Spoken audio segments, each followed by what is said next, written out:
New York, Nations Unies. L'avocat du Front Polisario, Maître Gilles Devers, estime que les États européens ont finalement reconnu clairement que le Maroc n'était pas souverain sur le territoire du Sahara occidental, dans les accords d'extension conclus début 2019 entre l'Union européenne, UE, et Rabat, expliquant que s'il y a extension à un territoire, c'est qu'il n'y a pas de souveraineté.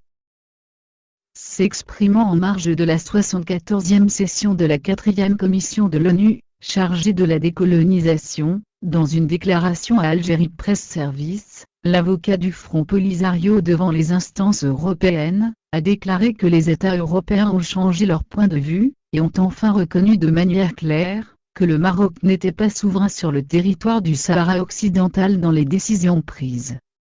en janvier et mars 2019 par le Conseil de l'UE, qui a repris les bases de l'arrêt du 21 décembre 2016 de la Cour de justice de l'Union européenne. L'arrêt de la Cour de justice de l'Union européenne stipule que le Maroc et le Sahara occidental sont deux territoires distincts et séparés, et le litige relève de l'application du droit international. Le Maroc n'a pas de souveraineté sur le territoire du Sahara occidental. Le Maroc est une puissance militaire occupante sur ce territoire, au sens de la 4e Convention de Genève. Et pour qu'il puisse y avoir activité sur le territoire, la condition n'est pas le bénéfice des populations, mais le consentement du peuple du Sahara occidental, rappelle l'avocat.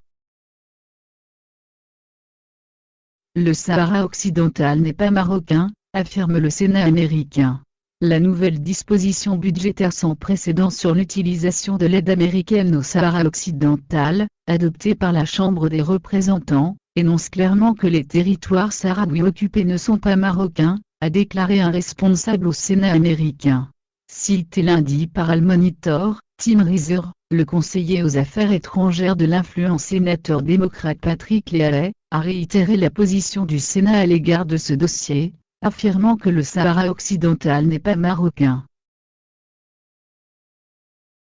Il ressort clairement que la commission des crédits du Sénat ne considère pas le Sahara occidental comme faisant partie du Maroc, alors que son statut politique reste à déterminer, a-t-il précisé dans une brève déclaration au site américain. Le Sénat s'est opposé ces dernières années à la proposition de la Chambre des représentants d'autoriser le Maroc à gérer l'aide américaine dans les territoires occupés, car cela revient à reconnaître implicitement la marocanité du Sahara occidental. Une ligne politique que le démocrate Patrick Leahy, doyen des sénateurs américains, et le président du panel sénatorial pour l'aide étrangère, le républicain, Lindsey Graham, ont tenu à respecter durant ces dernières années.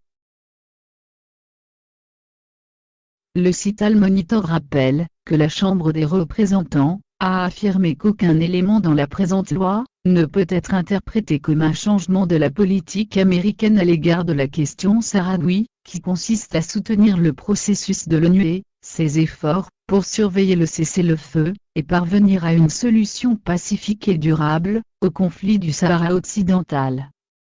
garantissant au peuple sahraoui l'exercice de son droit à l'autodétermination. Et souligne que l'administration Trump a suscité la panique à Rabat après les déclarations du chef du National Security Council, John Bolton, sur la tenue du référendum d'autodétermination, bloqué depuis plus de 2 décennies. Dans une réaction au site américain, le représentant du Front Polisario à Washington, Mouloud Seyid, a accueilli avec enthousiasme les nouveaux éléments de langage contenus dans la disposition de la Chambre des représentants. Les Sahraouis expriment leur gratitude au Congrès américain pour cette attention, s'est félicité Mouloud Seyid.